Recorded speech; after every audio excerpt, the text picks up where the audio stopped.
Tofa, mawaƙi Dauda Kahutu Rarara ya kai ƙarar 'yan Kwankwasiyya gurin Asuwaju Bola Ahmed Tinubu a kan zagin iyayensa da ake da kuma ƙona mai gida da aka yi a cikin jihar ta Kano.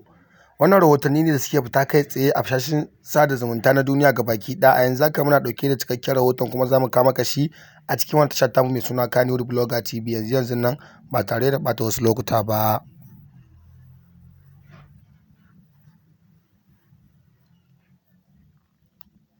Assalamu alaikum mai sauraro. Barka da zuwa wannan tashar tamu mai suna Kannywood Blogger TV. To da Allah, in dai wannan zuwan ka ne na farko, ka daure ka dangwala mana subscribing kana ka danna mana alamar kararrawa. Domin hakan shine zai baka damar samun cikakkun bidiyoyin mu daɗaɗa kuma zafafa akan lokaci da zaran mun ɗora. Mun gode da kallon wannan tashar tamu da kuke yi mai suna Kannywood Blogger TV a koda yaushe.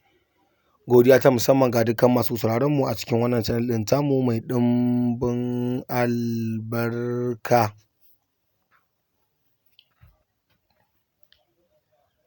So mai sauraro, ka karkaɗe kunnen ka sannan ka gyara zama domin jin cikakken wannan rahoto da muka zo da shi na mawaƙi Dauda Kahutu Rarara rigimar sa 'yan Kwankwasiyya a cikin jihar ta Kano kai tsaye. Mawaƙi Dauda Kahutu Rarara bayan dawowa Asuwaju Bola Ahmed Tinubu daga cikin ƙasar Faransa ya je yawon shakatawa na tsawon wata ɗaya da 'yan kwanaki. Ashe mawaƙin Dauda Kahutu Rarara jiran Asuwaju Bola Ahmed Tinubu yake kawai ya dawo Najeriya, sannan kuma ya tura wannan sako da ya tura zuwa gurin Asuwaju Bola Ahmed Tinubu akan abin da aka mai a wannan ƙasa tamu Najeriya a cikin jihar ta Kano 'yan Kwankwasiyya. Mawaƙi Dauda Kahutu Rarara dai an ƙona mai gida a cikin jihar ta Kano, bayan nan kuma an ƙona mai ofis ɗinsa na 1313. Bayan nan kuma sannan 'yan Kwankwasiyya sun ci mutuncin mahaifiyar mawaƙin Dauda Kahutu Rarara inda ake kiranta da suna Tsudebiya. Wannan lamari ya yi matuƙar ƙona mawaƙin Dauda Kahutu Rarara rai, inda kuma sai da Asuwaju Bola Ahmed Tinubu ya dawo cikin ƙasa tamu Najeriya mawaƙin Dauda Kahutu Rarara sannan ya aika martani, ya aikata sako zuwa gurin shi Asuwaju Bola Ahmed Tinubu.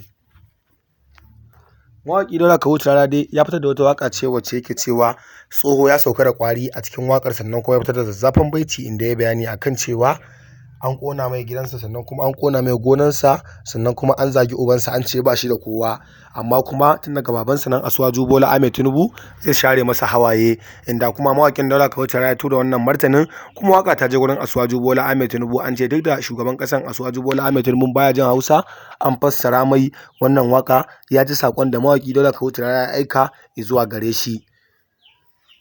To mai sauraro, me ra'ayinka tattare da wannan bidiyo da muka maka? Ya kamata a ce ka turo mana sakonka ta hanyar zuwa ƙasan bidiyon namu kai mana comment, domin kuwa muna yin duba da sakonnin ku da ku saba aiko mana a koda yaushe da zarar mun ɗora muku bidiyon mu babu kakkautawa. Kai dai kawai mai sauraro ka hanzarta domin turo mana sakonka ta hanyar zuwa ƙasan bidiyon namu kai mana comment din.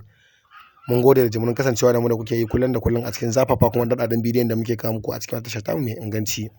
Ku ci gaba da ziyartar wannan channel ɗin tamu mai suna Kannywood Blogger TV domin samun labaran duniya, labarai da cikin masana'antar Kannywood ɗin da ma labaran siyasa gabaki ɗaya. Mun gode.